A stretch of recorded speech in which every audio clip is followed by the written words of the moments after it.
Okay.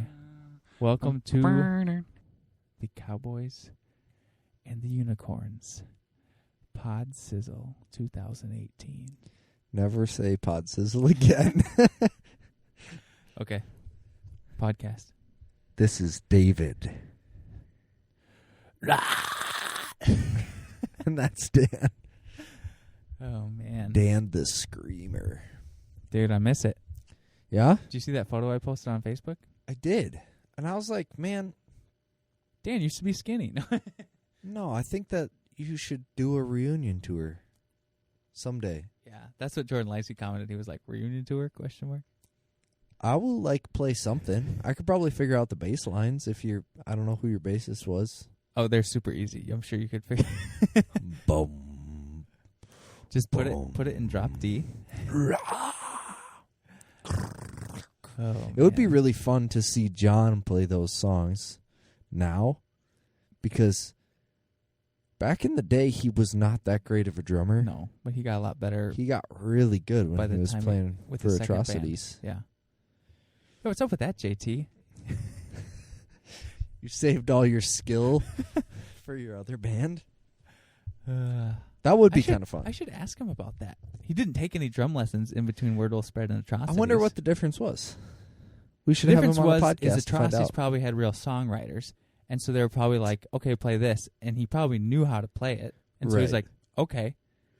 Whereas in Word Will Spread, John was probably trying to write the guitar parts and do drums. Yeah. And he didn't know guitar. Didn't he jump in playing for a record that they already had recorded?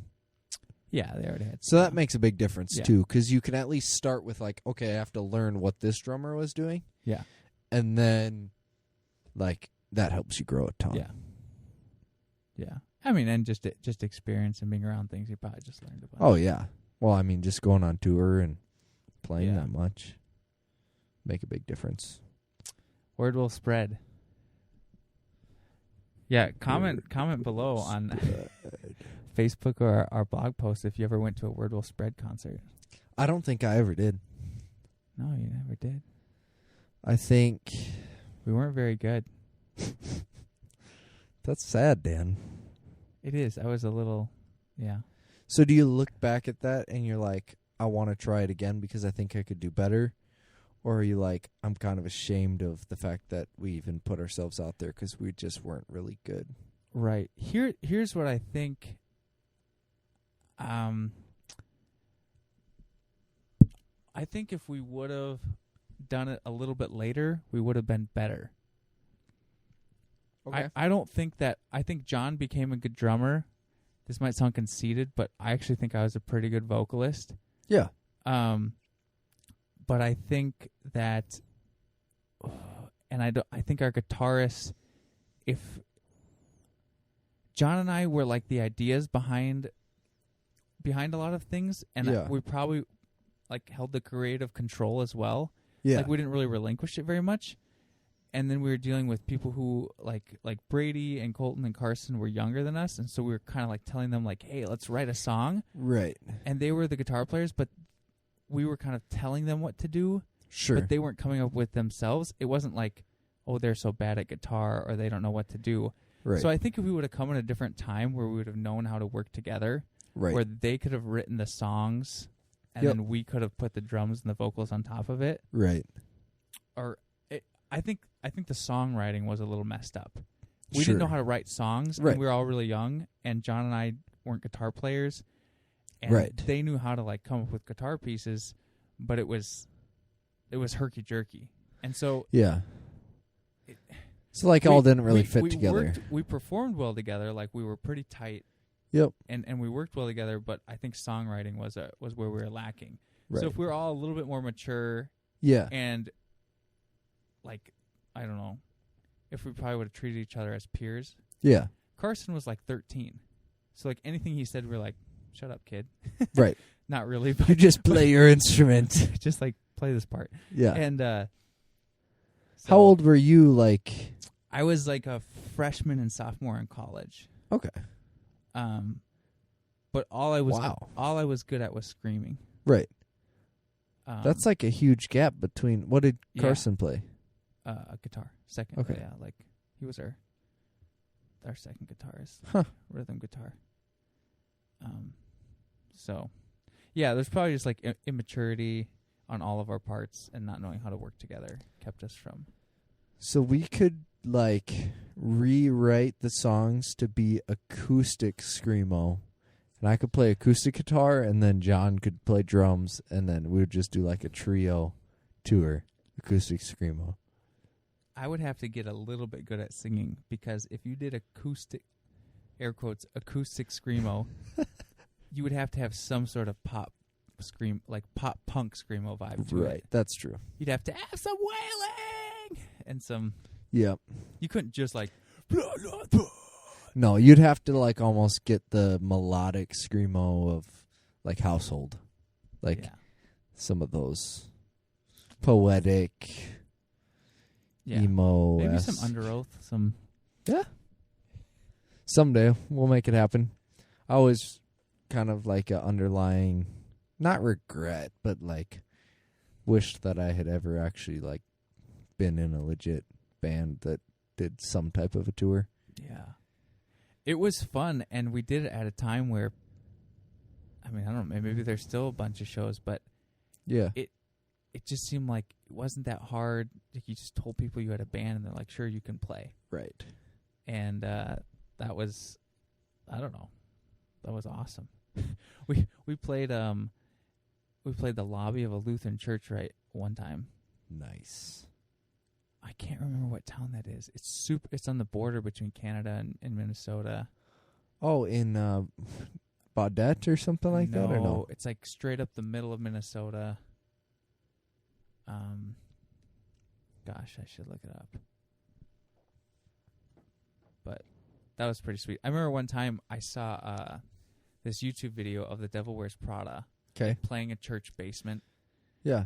And I was like, that is the dream. Like, they're just destroying someone's church basement, and there's 300 kids going nuts. Yeah. And then we played a Lutheran church's lobby one time, and kids weren't going nuts, but but it was still a little bit of a fulfillment of that dream. Pretty close.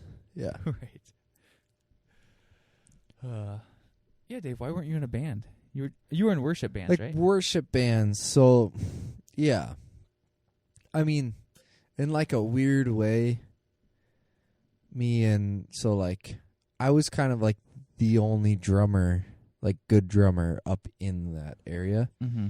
So I was like a drummer for hire. Like every church wanted me to come play drums. And so I stayed plenty busy with that. And then like we'd do worship events or do like small scale Christian concerts, like me and my buddies who had like some songs they'd written, but never actual go and say, hey, we're a band and we have a name and we're doing a tour type of thing. What is it about being in? So obviously you need talent to be in a band and to be in a good band and something that people like. But what is it about? I was thinking about this the other day about like what is it about bands or musical artists where you don't even have to be technically the best at something to be really awesome. Like you don't have to be like the best guitar player. Sure. Or you don't have to be like there's plenty of bands that a lot of people like and their singers aren't that great. Right. Yeah. Like as far as like if they were put to a test in like a choir or a right. I think a lot of it is that people really respect like the emotional investment and the vulnerability of it, like and the performance. Yeah. Like because if you're a good performer, you can make up some. Right. I'm not saying that you have to have skill to be good, obviously. Right, but even if your songwriting is just good enough that half the people can relate on some level to it, like, then it's gonna be a good show. That doesn't necessarily mean that they'll buy your record or that you'll make it anywhere. Yeah. But if your songwriting is good enough that like the people who are there will feel that and either, like catch on to whatever emotion that it is, like You could have like technically pretty unoriginal music, but if there's enough of like your heart in it or your message or your lyrics, it could almost be original. Right. Even if the music itself isn't I mean, that much different. I think that people really feed off of other people's passion in a sense. Like if you go and you see that somebody is like laying their heart out and that they're passionate, even if it makes you uncomfortable, you're going to be like, I respect that person. Or if it doesn't make you uncomfortable, you're probably going to be like feeling that emotion yourself, right? Like I've been on both sides of the spectrum, like people who aren't, but that's more from a musician perspective, right? You're critical, right? So you're like, you're not that good of a singer, but you're obviously like passionate and emotionally invested in everything you're doing. So I'm slightly uncomfortable because like it's not great, but I'm also totally like mad respect for the fact that you're willing to throw yourself into that and be that vulnerable, because like me being halfway decent at like everything but not great at anything like musically, you understand the components, right? And I'm like, I could probably do that better, but I probably wouldn't be able to be vulnerable enough to like throw myself all into it the way that some people do. It's kind of nice for me because I'm not that good at music, and so as long as I like it, I'm more in the camp of like, this sounds good, or I don't like the way it sounds. Yeah, it's kind of a blessing because it's like, I mean, I go to a church and during worship, I'm like, I can be so thrown off or frustrated or like just disconnected because the drummer is like changing tempo or the vocalist is off key or whatever it is, and I can be with other people who are just like completely blissfully unaware, right? So like, I don't even know where the blessing is in that, except for that you can make good music yourself, but it's just going to make you like hypercritical of people, which is never a healthy thing. Yeah. It's super unhealthy. But, I mean, it depends though, because if you understand music to a greater extent, then you can also appreciate when you encounter really good musicians. True.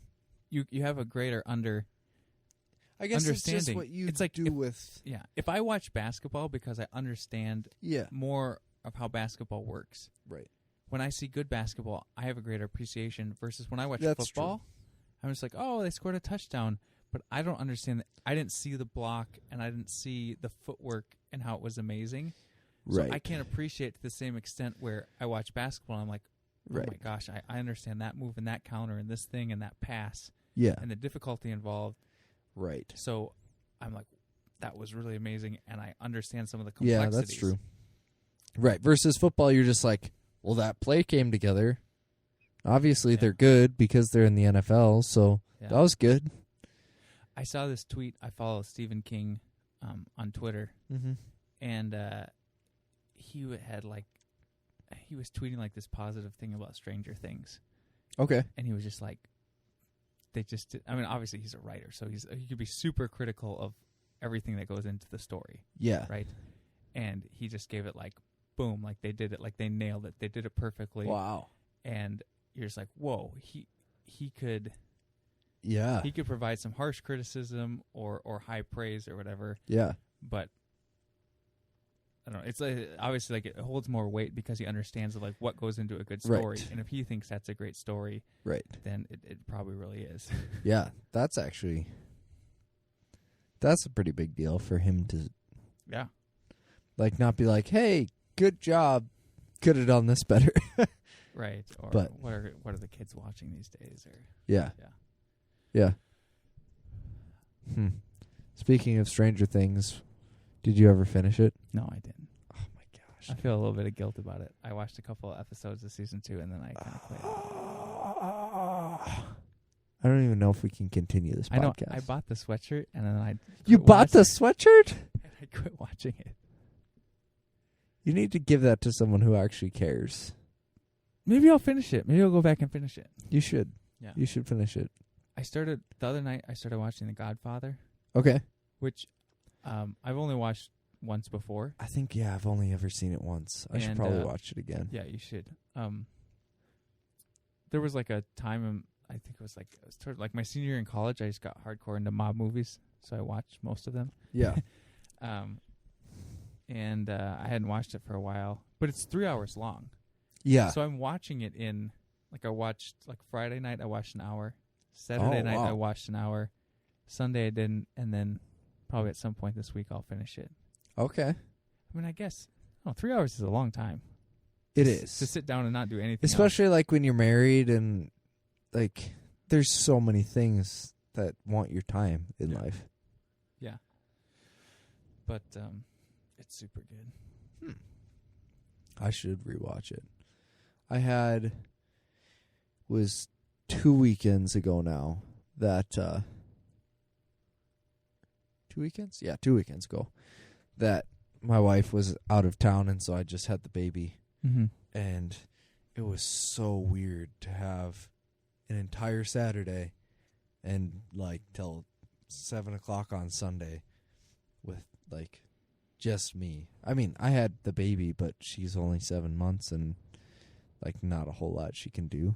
Yeah. So I watched a TV show and played video games and did some work, and I was just I've had the most strangely productive yet super lazy weekend I've had in probably since before I was married.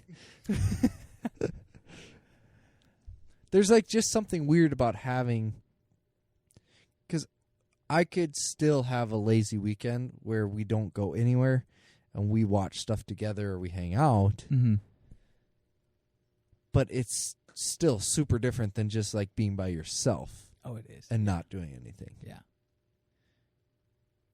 Yeah, it's completely different. I mean, last summer, when we started the podcast, Kaylee was in Peru for 2 months. And it's a completely different life. And the funny thing is, you're saying, it's not that Kaylee demands a ton of my time. Right. If I come home in the evening, she's probably going to do her thing. Yep. I'm probably going to do our thing. And then every once in a while, we'll probably talk for 10, 15 minutes. Right. We'll go back to our thing, and then maybe we'll talk again for 15 minutes, or we'll hang out. Yep. But it's just a different vibe when totally. No one is talking to you, and no one right. has anything on your time.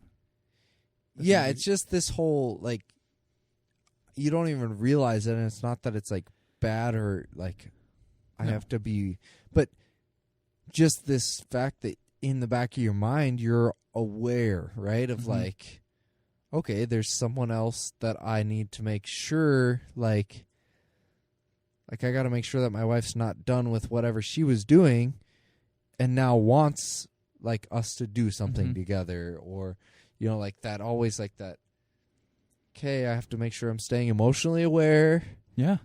And that I'm not getting absorbed in my own thing and getting to the point of selfishness or anything like that. Or even just it was so weird to pull up Netflix.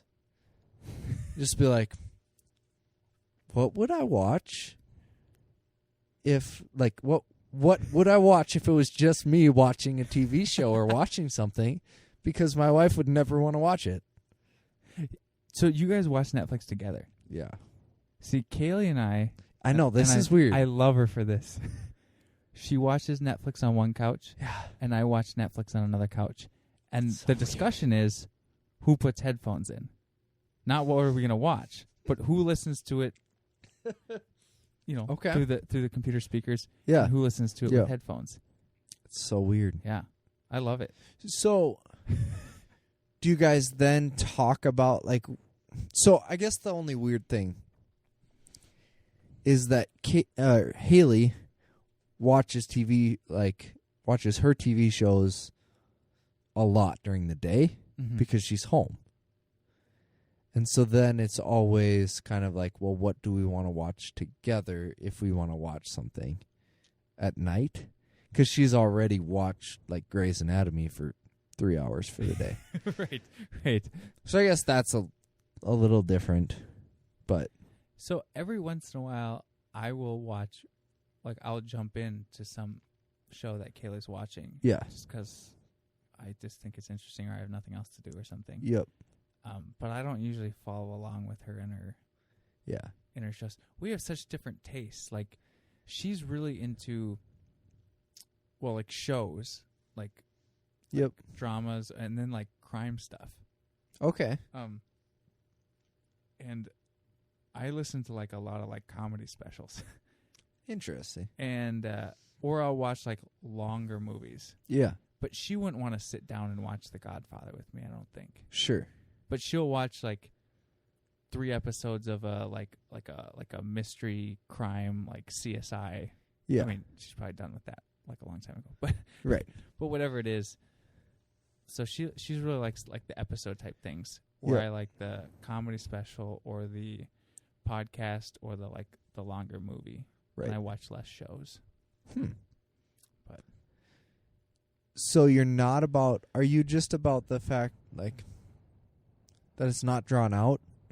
You don't need as much character development, and like you want to be able to say like, hey, I absorbed this piece of content for the night. Now I can go find something new tomorrow, or what? I feel, let's see here. Yeah, why don't I watch shows? I think there's maybe the commitment. So I already listened to, there's probably about, let's see here. So as far as podcasts, I listen to Radiolab, Freakonomics. Yep. And then there's this podcast called Your Mom's House with 2 comedians. They're married. Tom Segura and Christina Pazitsky. I listen to every one of theirs.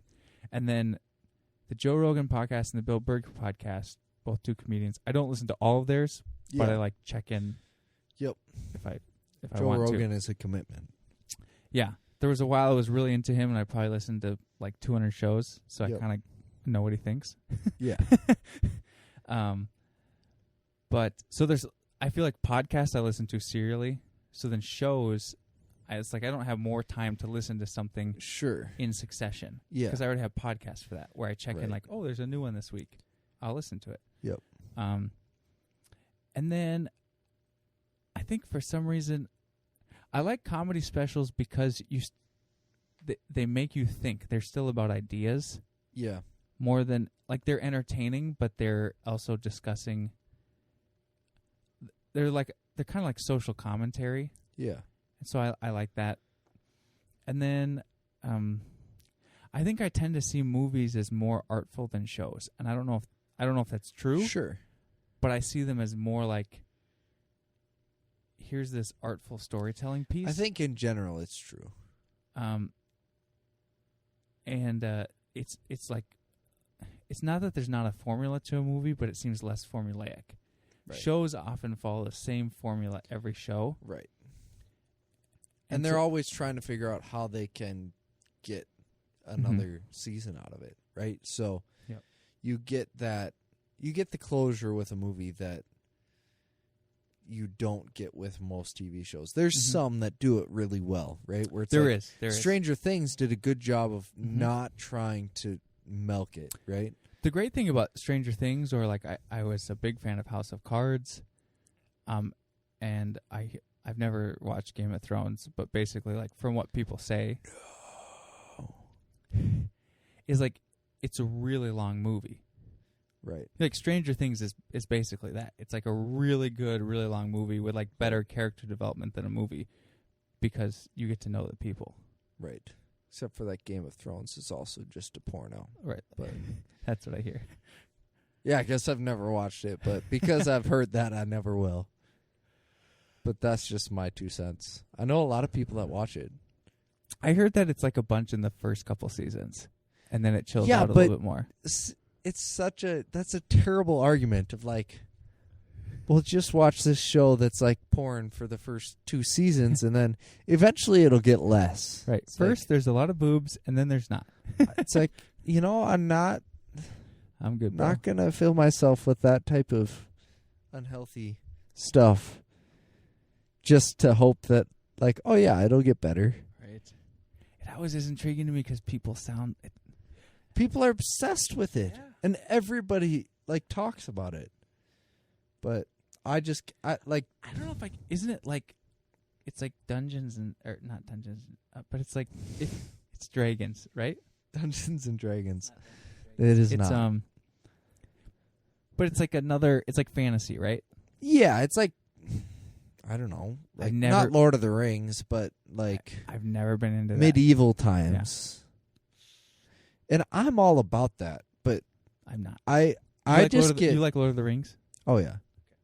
I just get pissed when it's like the only reason that you're like adding all of the sex and all of the stuff is to try and get people hooked on the sexuality and the objectification of women to continue watching your show. It doesn't add anything. Or, it's like, okay, there's potential. I guess I take that back. Not that it doesn't add anything, but in general, that's not going to give any depth or any, like, necessary element to the TV show where if you took it all away, it wouldn't stand on its own. Like, you can have romance and you can have, like, deep emotional connections without having to throw sex scenes in it all the time and nudity. Right. I'm just trying to think of like. Are you trying to justify it? So I haven't watched it, but okay. So just like to play devil's advocate, and I don't completely know how like sex is portrayed in Game of Thrones. Neither and of stuff. us have watched it, so it's completely. And from what I gathered, it's like completely just gratuitous. Like it's just like for fun. Like it's just to show it, right? But there is an element where, like every PG-13 movie that has sex doesn't like really, like it just shows it's like okay, and shadows and people. Like it's not really, like it's not really representative of what sex is like, and like there's no babies and there's no condoms and there's no. Like it's not really representative of what, like, sex actually is. Right. Not that it has to be. But then on the opposite side, it's like all. This is gonna get like too. It's like all moaning and groaning and not necessarily representative either. It's like creating this over-sexualized, objectifying women and crazy masculinity, like picture. That's just unhealthy for everyone. I don't know. I don't know either. I don't watch the show. No, so I mean, right? The reason why I took back that it's never healthy is like. So I think when I turned 14, maybe 15, my dad was like, "Okay, David, now like." You're old enough, it's time for you to watch Rob Roy.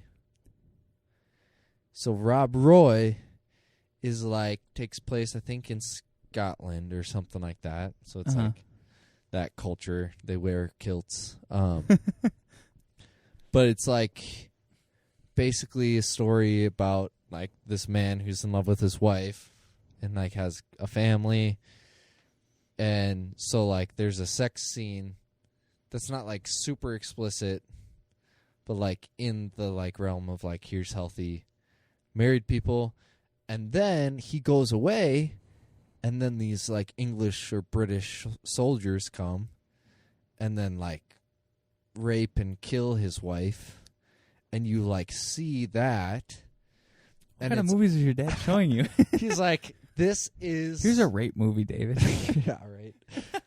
But just to give, like, all this, like, it was to not glorify sexuality in, like, this just self-fulfilling way. Okay, right. Right? It was to give it in a different perspective. Yeah.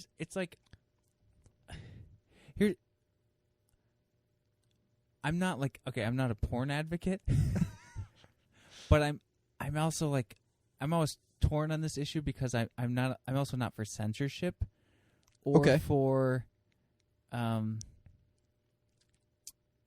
for saying, don't depict sex ever in art. Sure. Do you know what I mean? Like, there's definitely, like, if you look at classical art or like Renaissance art, yep, a lot of it is like, I don't know if it's sexualized, but there's sexual and topically sexual, or there's like nakedness, people. Yeah, right. There's I don't think. Here's what I don't think nudity is wrong. I don't think nakedness is wrong. I don't think people's bodies are wrong. I don't think sex is. So it's like, is that never a topic to be talked about, written about, or depicted? Right. I mean, that's a fine line, because like, I'm also not saying like people should watch porn every day. Do you know what I mean? Like, or people should be addicted.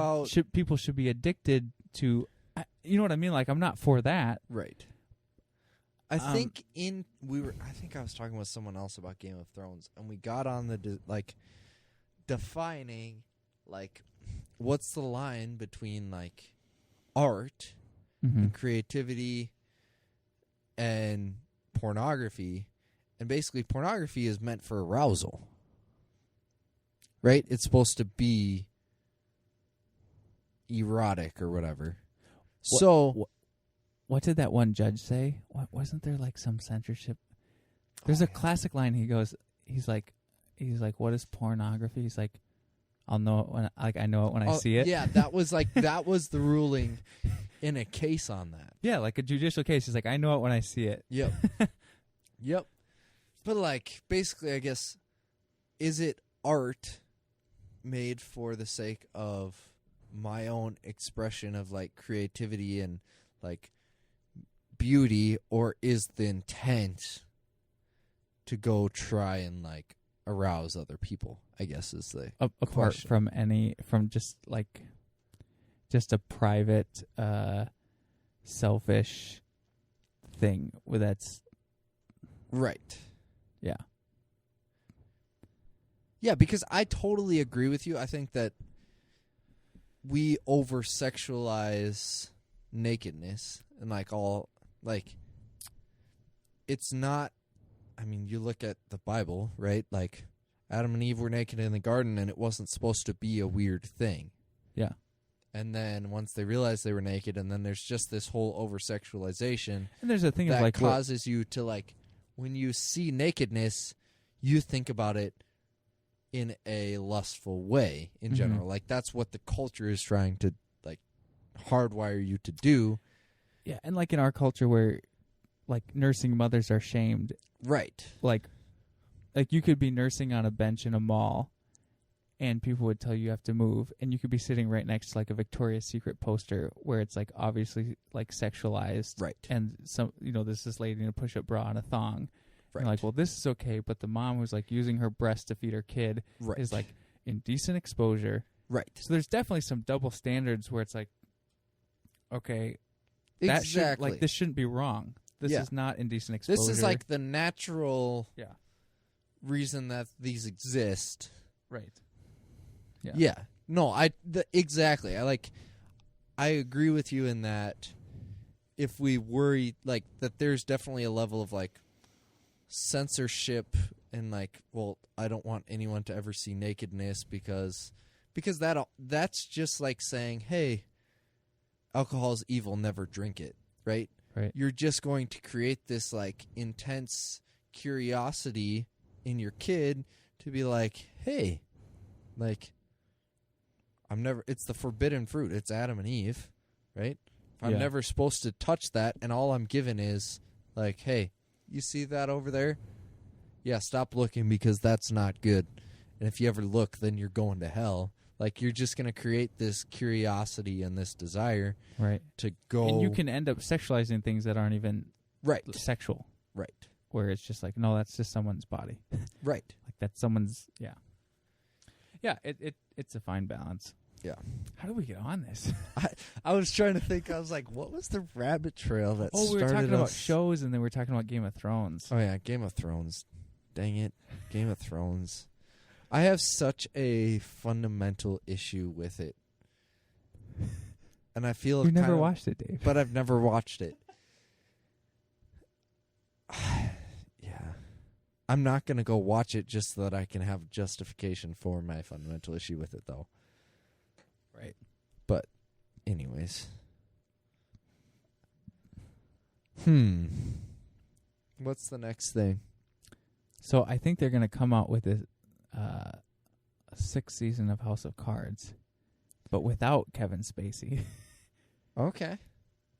So, you heard the news, right? Like 3 months ago with Kevin Spacey? No. No? I mean, I watched on social media? So, okay. Not really. All the people that got outed basically for the Harvey Weinstein. You heard about that, right? Yes.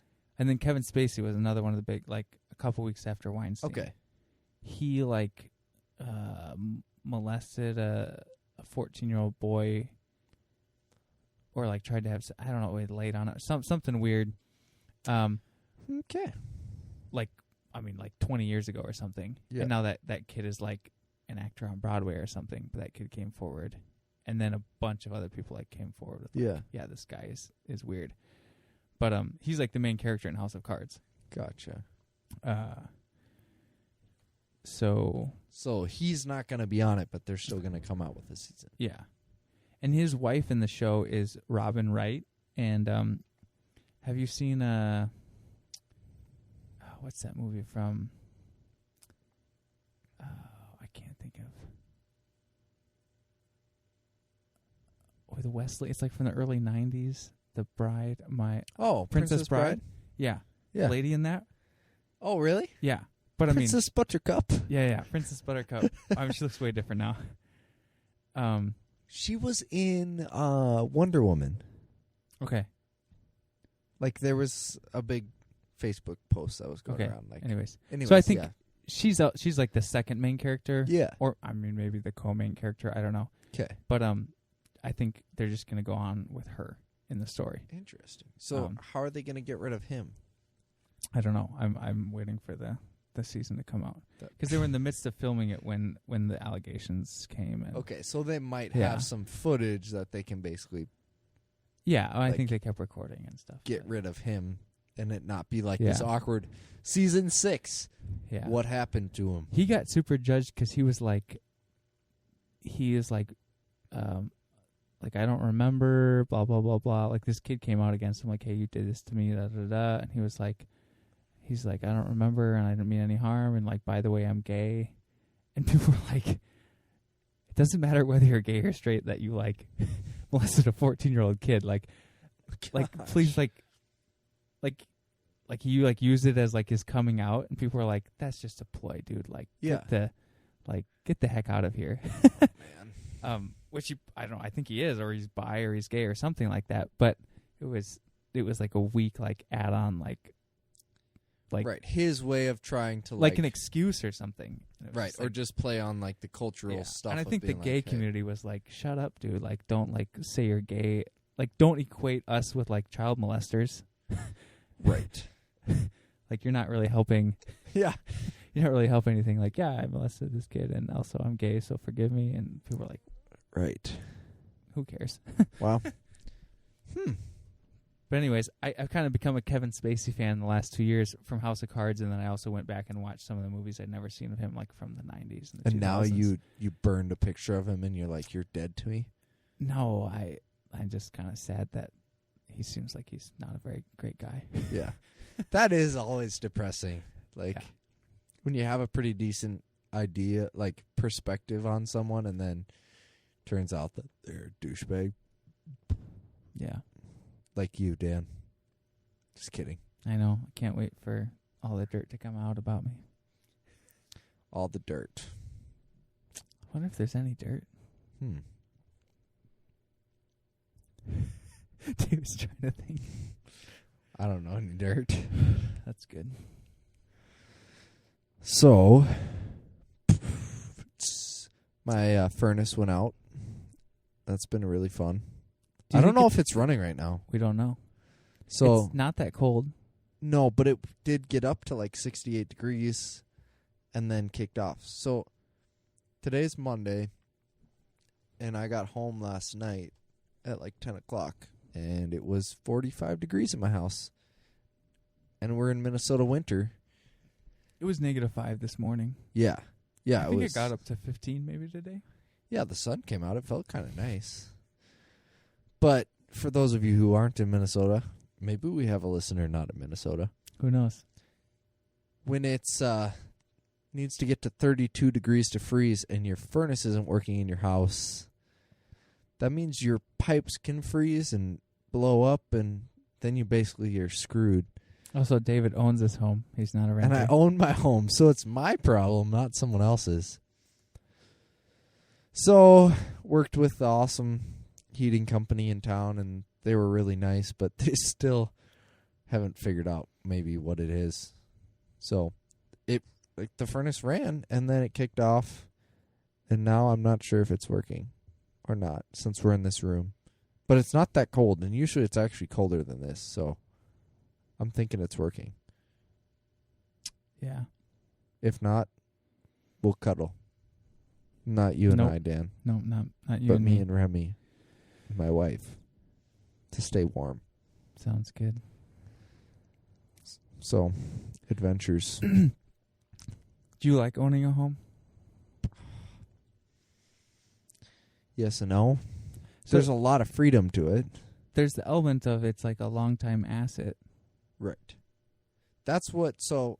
Like, you're not just paying to exist, you're paying and then you're going to own it. So basically what was, when I made the decision to buy it like 2 years ago... Are you on a 15 or 30?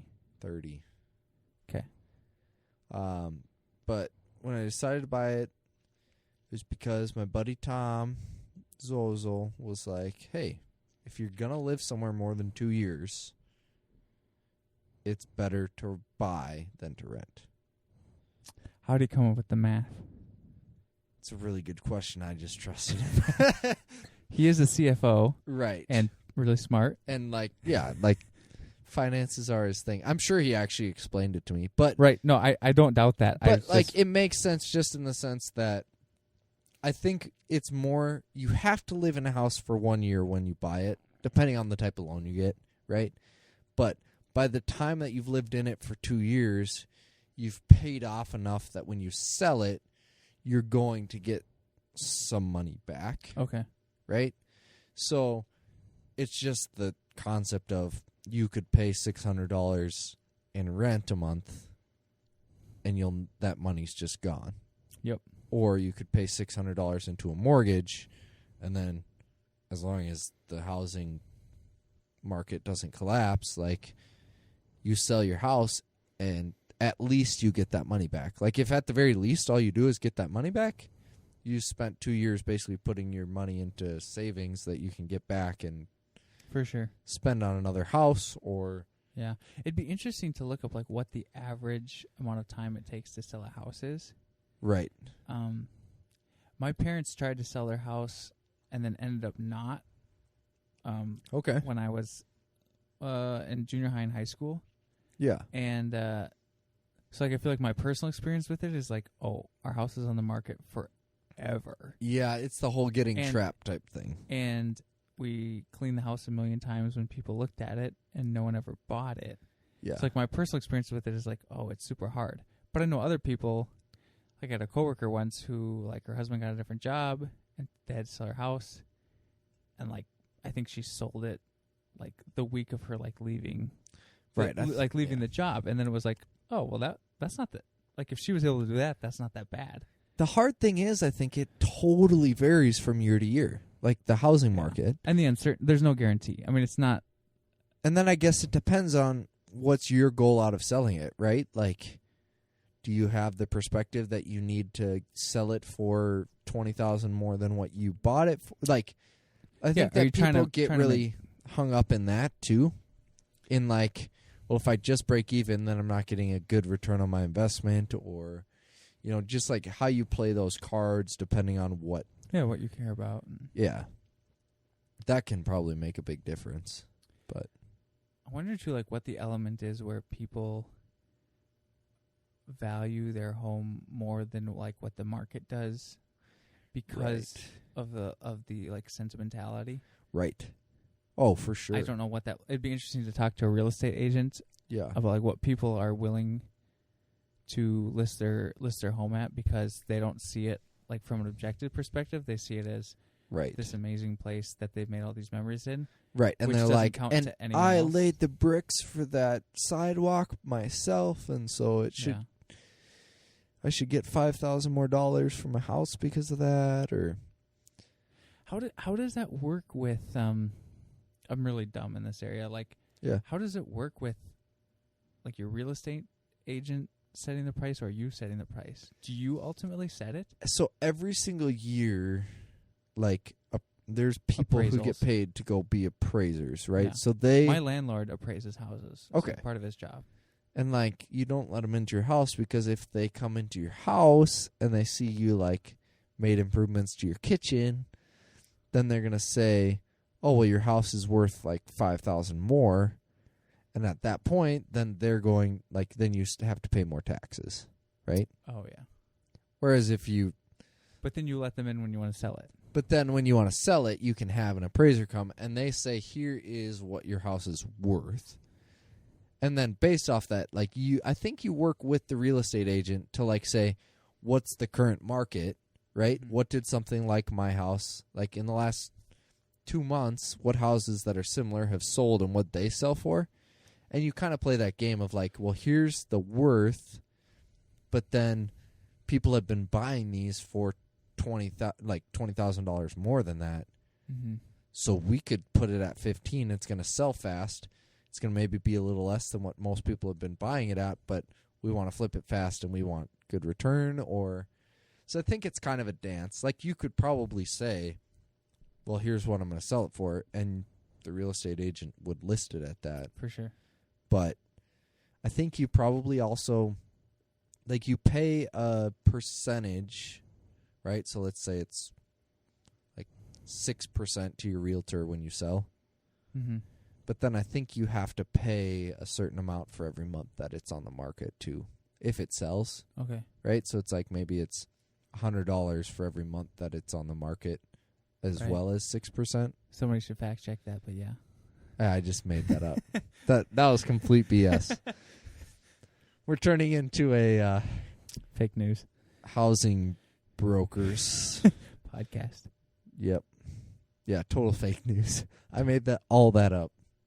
Like the 6% was out of my butt, so it seemed like a good percentage. Seems legit, bro. Totally legit. So how much was your house when you bought it, or if you don't mind me asking? I think they had it on the market for $110,000. Mm-hmm. And the guy was a real jerk. The guy who sold it? The guy who sold it. So what he did is he bought the house for his daughter. Was it Mr. Lindsay? Yeah. So he bought the house for his daughter who was going to college. Sorry, Jen. We had History 101 together. And then for like the 4 years she was at school, he, paid for the house, and then her friends or whoever, like there's enough rooms that there were 4 other girls who lived in the house. He bought it when she went to school? Yeah, he bought it so she could live in it. Interesting. It's actually brilliant if you have the money, because he actually made income, right? So... Oh, right. Like if you think, so my mortgage payment now... So you send your daughter to college, then you buy a house in the town that she goes to. And you say, you find friends. And you collect rent off her friends. You collect and then you sell it. And then you sell it. That's If you have the money to do it, it's actually a fantastic idea. Instead of just being like, okay, honey, here's money for like an apartment. Right, because if you're going to pay that anyways. Yep, so you give her free housing, and then let's just say even just the... So, I mean, if I had to guess, right, for the 4 other people that were renting rooms, mm-hmm. You're talking probably $900 a month. Yep. Right? So, that's $300 probably over what he was paying for his mortgage. Yep. So, even if that's just $300 that goes towards her schooling... You're just collecting... Or yourself, or whatever. Or if you don't have any schooling costs, then you're or making she's paying for that part, and you're... Yeah. So, It's actually a great strategy. But the thing was, he bought it. Why was he a jerk with the pricing or the? Yeah, with the pricing of it. So like he bought it, and he bought it for $110, and that was more than really what it was worth. But he didn't want to take a loss on that. Yeah. So I got him to 106 was all that I could do. But then it was just a mess because then I ended up my rental agreement went up when I still was in the closing process. And since it was my first time in the closing process, there was like all these complexities to it, like just with all the financing. I ended up having to move in and pay him like $16 a day for the 40 days that I was in there before I bought it. Did you rent it before you bought it or no? Yeah, so I ended up having to because I was out of my rental property. Yeah. And I didn't know when all the paperwork would go through. So then for 40 days, he got $16 a day out of me. And then, like, when I was, like, moving in, they were supposed to have it cleaned up. Well, I ended up having to clean the whole house because, like, they left bongs and smelled like weed and just all sorts of junk and had to get all cleaned up, and it's just... That sucks. Yeah, so it was... You couldn't move into, like, a fresh, clean house. Right, like, hey, here's my first house. I get to move in. It was super stressful, but... It's a good experience. I've never bought a house. Yeah, it's... Seems like a big commitment. Right, and there's the huge perks, right, of, like, well, basically you're making an investment... And you have all the freedom in the world, right? Like, you decide you want to knock out a wall. You decide you want to paint the walls. Like, whatever you want to do, it's your house. You don't have to ask anyone. Yeah, when you're renting, you're just like, I'm here for now. Right. Yeah. Right. Or, like, you put a hole in the wall and, well, it's your own problem whenever you, like... You know what's great about renting, though, is if something goes wrong... Just called Tony. Right, so that's the difference is this furnace is probably going to be like $1,200. That sucks, Dave. You would just be like, hey you Tony. know, the last, I don't know how many months of rent that is, but it'd be like, hey, all that money I paid you, you get to pay that to fix your furnace. Right, last 2.5 months. Right, so there's that piece that's, or just, I mean, I need to re-side this house sometime in the next 2 years. Yeah, the siding is kind of funny. Yeah. That's like, I don't even know. Probably $10,000 and $15,000 to re-side a house. Yeah. How much did you pay for when you were renting your house on a Cal? Oh my gosh! Wait, you're on the same street. Yeah, you literally moved from like one side of California to the other side. The farthest side of California to the farthest side of California. Yeah. What did you pay for rent for that a month? $250 a month. Nice. It was, but it was one bedroom. So it was, it was a one bedroom. That didn't include utilities, right? Correct. This is such a boring. But the problem was, it was this sweet old lady, and then she died, and then they were trying to sell the house, and then they're like, your rent's gonna go up because we have no idea why she was only charging $250 a month. That's insanity. Because the whole house was yours. Yeah. And you had no roommates. Right. Like, I had my own. It was really small, though. But big for one person. Okay, yeah, for one person. Right? Like, it was small, like, hosting people and stuff. Like, we had, like... Bible studies there. Yeah, and 25 people there. Some Friday nights and stuff, and that was just... That was fun when we came with the Brotherhood once or twice, though. Yeah. Yeah, and we had some fun bonfires, and it had a decent-sized yard, but they were like, we have no idea why it's going to be $500 a month. And so then I was like, well... And then I started looking. I was like, let's just see how much it would cost to buy a house. Right. And my mortgage payment was $615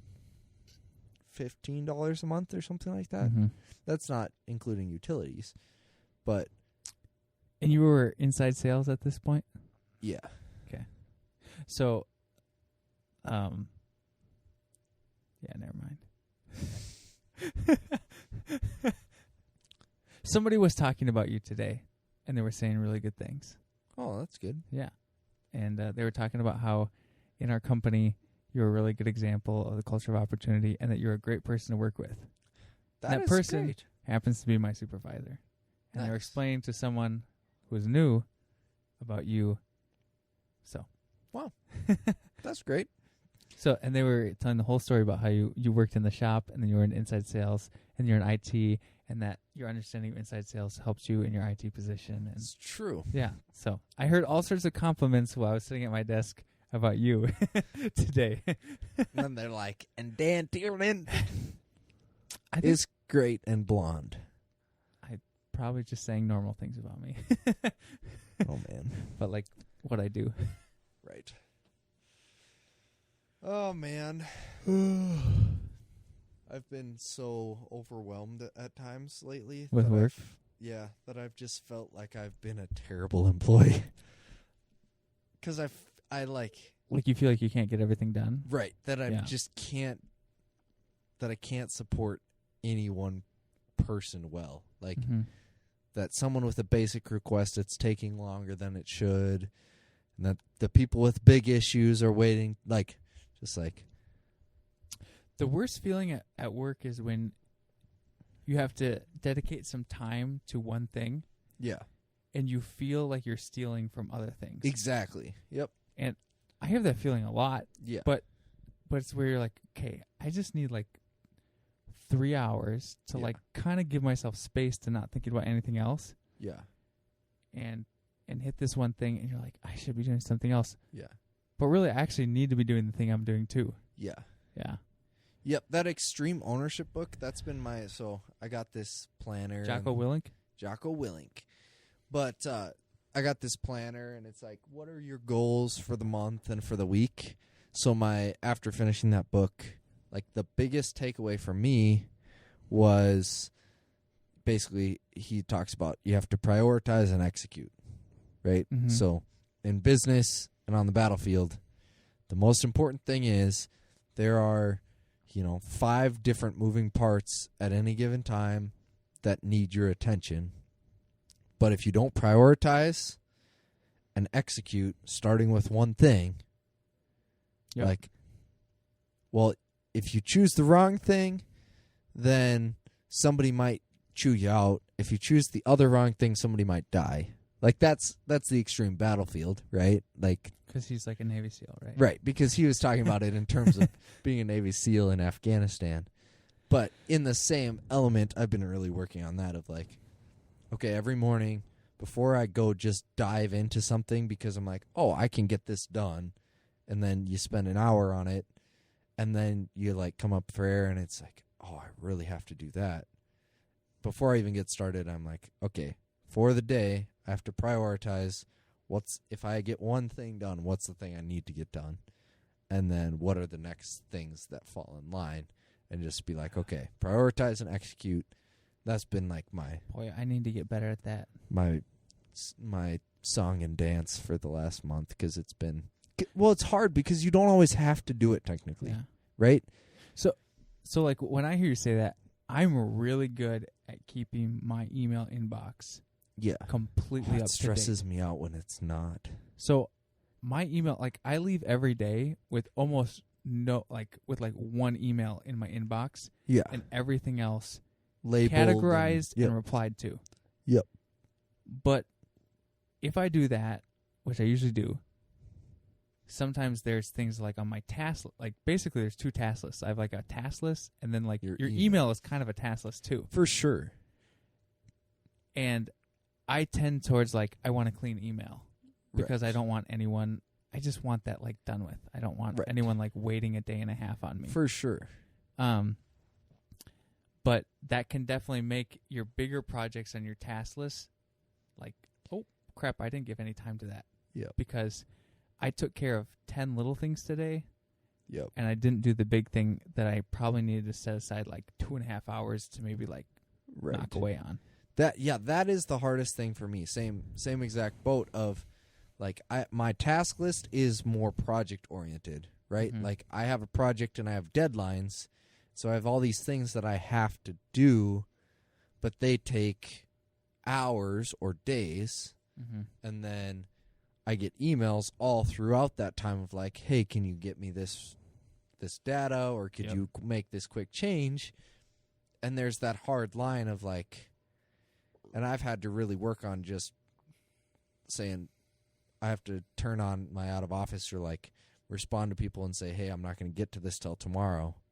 But letting those small things drop, because otherwise the problem is like when you're in the middle of something, like think of when you're writing like a article and you need to be researching, you have tabs and you're going through it. You have to ignore emails. Yeah, because if you start and you sidetrack and you're like, oh, I can do this, it'll be 10 minutes, and it like, and then I can respond, and then it's off the plate, and they feel like I've like done what they did really quick and efficiently. But if you start down that trail, then you're like, next email comes in, oh, I can do that quick too. And then by the time you get back to what you're doing, you're like, oh, where was I? Oh, it's lunchtime. Yeah, no, really, yeah. And then you're like, oh, it's 4:30. If you have any type of longer project, you really need to go like, kind of like you kind of need to give yourself like half a day. Oh, for sure. Do you know what I mean? Yeah, you just have to block it off and say, okay. Even if that only gets you like a quarter through your project, you're like, I need to give myself half a day to get the momentum going. Yep. Yeah, it's all about momentum, because otherwise it's really hard, because you get like, okay, click into this email. Did I have anything I need to do there quick? Nope. Okay, next email. Do a little bit of that, back to emails, and it just... Yeah. It can be freeing, though. Like, if you start to ignore the stuff and you do just work on a project, you're like, wow, I can get more done than I thought I could. Oh, yeah. Yeah, it's amazing, because you get so overwhelmed, and then you actually get half a day to do something, and then you're like, oh, hey, that's done. Now I can actually go work on that stuff. Like, I was feeling so overwhelmed that this stuff was stacking up, but that's done now, and I can finish this today. Yeah. And I can say I completed something big and 5 little things. Yep. That's good. So prioritize and execute is the lesson of the week. Yeah. Dude, it's hard because like I'm responsible for the social media. Yeah. Which you can just like social media is like there's a million little things to do with social media. Yeah. So if it's like 2 or 3 brands, each with 3 or 4 accounts, right? There's a lot of things you can do. And there can be like if you think about it, it's like 8 posts, right? Which they're all like not that big of projects. But if you're gonna do like a redirect or a video upload, yep, or like a landing page, it can take up your whole morning to like get everything done for like Twitter, Google Plus, YouTube, Facebook, right, Instagram.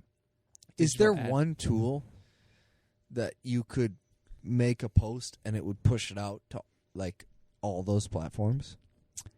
I could do it more with Pardot. Okay. This is getting so like inside baseball. Yeah, sorry guys. But I need to look more into it, but I don't like posting on social media not native to the platform. Just because like hashtags on Twitter and I could get better at it, but there's differences in every social media. For sure. Yeah. And there's different things you have to do. So yeah, I don't know. Yeah. Anyways, not to bore. Work at Superior has been hitting the new hire ads hard. I have seen like 2 every single day. No. You got to change your metrics to exclude people who work at Superior. I wonder if I can. I wonder if that's an option. No, it's kind of fun though. Is. But I was like, no, I probably holy should. Holy cow! Except I don't know if I do, because here's the thing with hiring is you don't necessarily have to just hit the people that are that could get the job. You can hit people. So like I think like with the newspaper ads that HR does, what they're probably hitting is moms who tell their kids to apply. Okay, so we did an ad. That's why I worked on a bunch last week, was like HR ads. That's why you're seeing like a bazillion. It's because I scheduled a ton. And Facebook is charging us like every other day.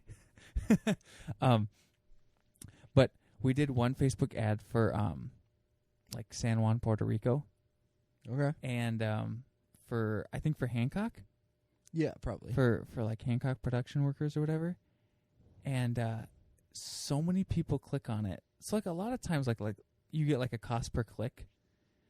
And usually it's between like 60 cents and like $1.10 on Facebook, which is pretty good. It's like cheaper than Google AdWords and everything. Yeah. But like I targeted San Juan, and so many people are clicking, sharing, and liking it that the cost per click is like 13 cents. Wow. Which, like, that's the first time I've ever targeted an area not like in the continental U.S. Yeah. And it's also about hiring, and obviously they've had like a bunch of trouble there, right, in the past few months. So, like, I got like 500 clicks on that in like 3 days. Holy cow. For like concrete production worker in Hancock, Minnesota. Right. And like 1 million people like tagging each other in comments. That's awesome. So this is a little bit, maybe slightly off color, not really. But I was scheduling some, I put together some Facebook ads for Westmore and their like eastern locations. Yep. And I used this one photo that I was told to use from HR. Yeah. And it was this guy, and he kind of was like a little chubbier and kind of had like some man boobs. And there was people commenting on it. Really? About the guys. About the guy's man boobs. And this one person like did like this meme about it was just like, I have to delete these. So I was like deleting them actively during the day. Oh my gosh. Like, that's terrible. Wow. So never knew Facebook was so active. The world of online advertising is actually really interesting. So like I think I clicked, one of those clickbait articles to go read, like, hey, you should look at these recipes or what. I don't even remember what it was. But then as I was scrolling through, it was work at Superior. And then on Facebook? Yeah. Like an article linked from Facebook. So it keeps you in the Facebook app. Right. From your phone. Yeah. And it was like the page breaks were the same ad for work at Superior. I was like, holy cow. Yeah. So there's like, when you set it up, there's like 13 different ways that it'll show the ad. It'll show it like in the desktop, in mobile, in Instagram, on the side. And then, I'm trying to think what else that would be. There's multiple, basically like if you stay in the Facebook ecosystem. That's what I'm wondering. It'll show it on some level. Because Facebook does that where if you click on an article, it still keeps you in the Facebook app. Probably depending on the article. Depending on what it is. Yeah. And so then you're not leaving. But anyways. Yeah. Hopefully the last 20 minutes the cool thing is boring. It shows you the reports on like the frequency. So I can see that on some ads, it shows. I like when the frequency's low. Well, it kind of depends what you're. It all depends what you're going for. Right. But on some ads, the frequency is like 1.13. So that means they're showing it to you about like one time. Yep. So you only see the ad about one time. Yep. And other ads, it depends how much you spend. Yep. So if I spent $1,000 and only targeted Morris, Minnesota, in order to spend that much money, they'd have to show it a ton of times. Yeah. Which I never spend that much. But if I spend $30 a day in Morris, like in 30 miles surrounding Morris, right? It's got to show there's only so much real estate. Yeah, exactly. No, I've done it with like Haley's photography ads and things like that. And if you pick too small of an area, like they'll say either you're like you literally will spend, you won't have enough people to spend that much money on ads. Yep. Yeah. You got to change your group or pay less because you're not going to there's not that much real estate. The interesting thing about Facebook is basically like once you press go, you don't have a lot of control. Yeah, it's just compared to have you ever done Google AdWords at all? No, I haven't. So Google AdWords, like you can change your bid anytime. Really? You might be able to do that in Facebook too, like manual. You can up it. I don't know if you can. Google AdWords gives you a ton of control. Huh. Like you could say like I bid $2, and then you can be like I bid $3. Right. I bid $5. Yep. Like it's this is going well. Gonna add this. Yeah. Huh. But like so right now, as far as like the digital ad space, I think it's in the 80-some%. It's 85+%. All of the digital ad money, like in the world, is going to Google and Facebook. Wow. So you've got essentially a monopoly on. So all the companies and all the individuals that are spending money on digital ads, 85% of the revenue is going to Google or Facebook. That's crazy. It's nuts. So all the other advertisers, whether it be Yahoo, Bing, Twitter. Is that just electronic advertising? What do you mean electronic? Like internet. Okay. No. Not advertising overall. Right. But like internet advertising. Right. It's 80 to 85% plus. I wonder what percent is Facebook and what percent is Google. Yeah, I should look into that.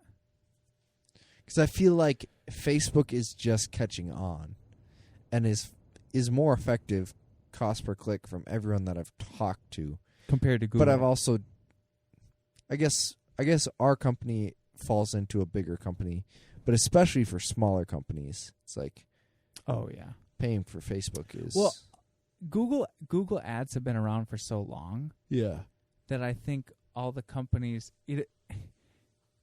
eventually once everybody catches on, then the companies with the most money just pay for it.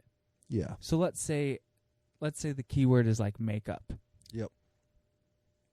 Like the cost per click on makeup is probably like $5. Sure. So who's like going to be at the top of your feed if you Google like I need makeup?